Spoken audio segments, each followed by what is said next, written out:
So you're head of a lot of stuff with anti-aging, one of the foremost leaders in the world on this subject. What are the top secrets to living longer? Well, there are a number of things. I mean, diet is very important. You just need to be reasonable in your approach and what you're doing. Unfortunately, a lot of times people get really lazy in different areas. And so your nutrition is diet. A lot of the foods today are basically poison, or they're just put through so many chemical processes. They're really quite dangerous. So I'm a big fan of nutritional supplementation. I take about 30, 40 pills a day of different vitamins, not drugs, but vitamins. As people get older, say they get into their 40s and 50s, they may need hormone replacement. I'm not for drug abuse, steroid drug abuse in young athletes. I'm very much against that.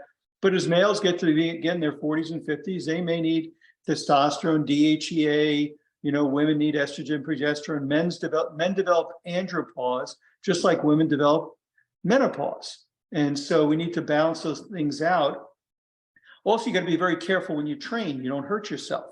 That's what really sets people back. They get a little crazy. I mean, I don't do any full contact sparring anymore. I'd imagine you do either. It's too dangerous. No, You get hurt now, you're screwed.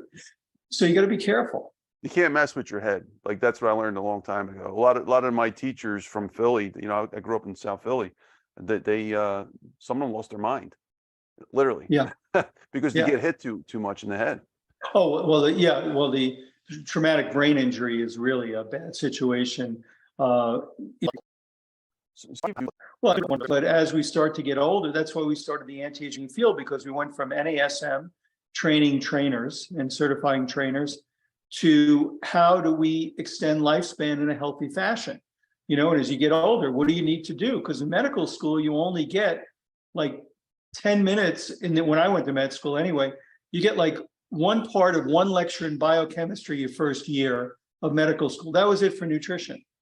And so doctors really were very deficient in their understanding of nutrition and healthful ways, or even diet and so on. They were just giving drugs.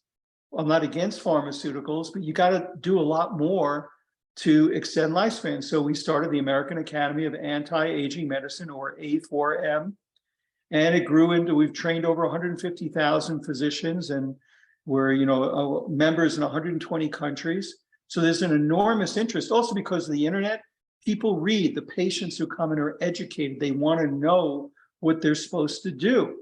They're not just going to accept blindly what the doctor is saying anymore.